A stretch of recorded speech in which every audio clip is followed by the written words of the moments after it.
Chapitre 19. Dans la gueule du loup. Plantée sur le parking, mes courses à la main, je me sens prête à craquer.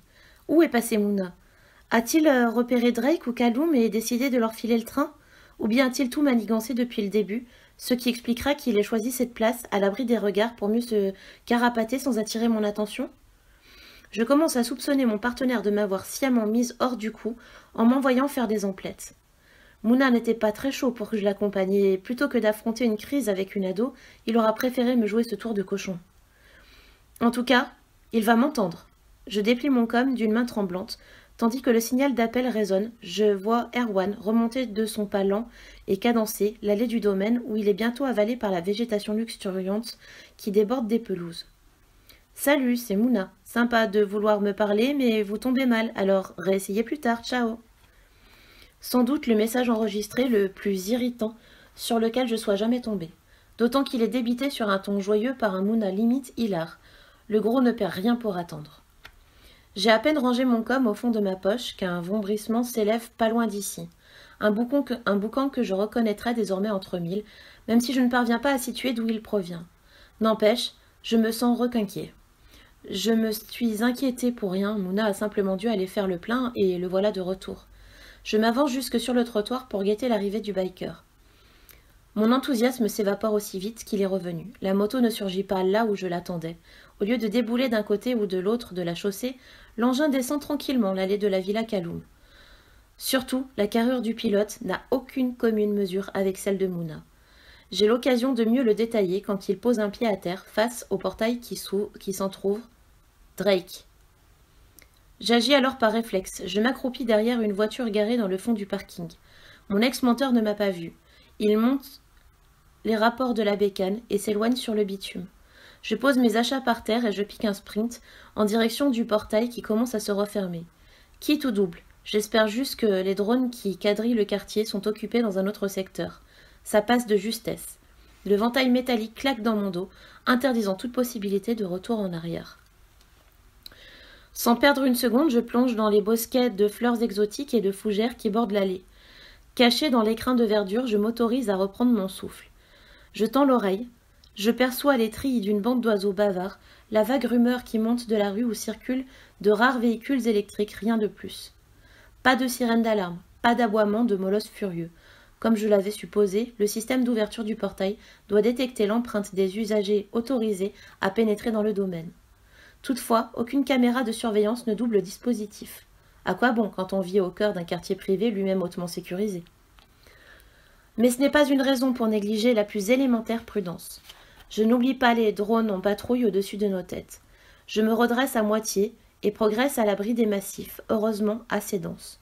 Le parc m'a l'air suffisamment vaste pour protéger la villa des regards indiscrets de ses voisins. Il me faut plusieurs minutes pour atteindre l'espace gazonné qui entoure les différents corps de bâtiments. Je débouche non loin du garage légèrement excentré par rapport aux habitations. Les portes coulissantes sont restées grandes ouvertes. Je repère la grosse bagnole noire de Drake, celle utilisée pour me ramener au camp après ma fugue à Flévillé et pour la fuite du professeur Kaloum. Rangé à côté, un monstrueux tout-terrain monté sur des roues presque aussi hautes que moi et équipé en vue d'une expédition amazonienne au moins. Treuil, projecteur, pare-buffle, parabole et antenne satellite. Rien ne manque à la panoplie de l'explorateur des jungles urbaines. Comme l'endroit semble désert, je me faufile jusque-là et effectue un rapide tour du propriétaire. Je ne suis qu'à moitié surprise de constater que l'arrière du tout-terrain est chargé de bagages et de tout un tas de matériel électronique, certainement à la pointe du progrès.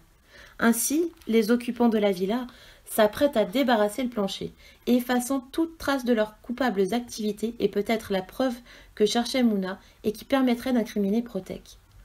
On verra ça le moment venu. Avant tout, je dois le retrouver, en espérant que je n'arrive pas trop tard. Maintenant que j'ai vu Drake débouler sur la bécane de Mouna, difficile en effet de ne pas songer au pire. Mon partenaire, la gorge tranchée, son imposante carcasse enterrée dans le secret du parc, sa moto ensuite abandonnée à l'autre bout de la ville par Drake. Je refoule ces sinistres pensées dans un recoin de mon esprit. J'ai besoin de rester concentré sur mon objectif. Je jette un œil en direction de la villa pour m'assurer que la voie est libre. Comme rien ne bouge, je me risque hors du garage.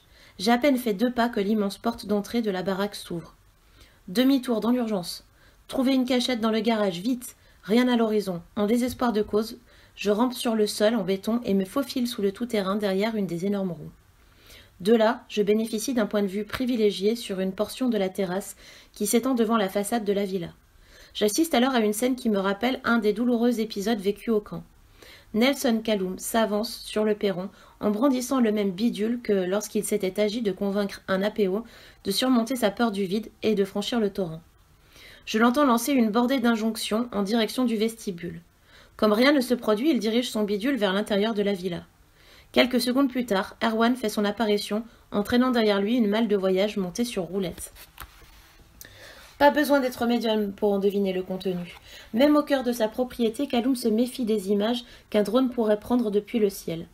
Il referme la lourde porte de la villa, puis traverse la terrasse, suivi docilement par Erwan. Je remarque qu'il a rasé sa barbe.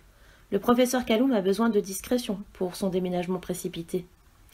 Si je le laisse filer, embarquant Mouna avec lui, je peux être certaine que l'expérience APO continuera ailleurs, peut-être dans un autre pays.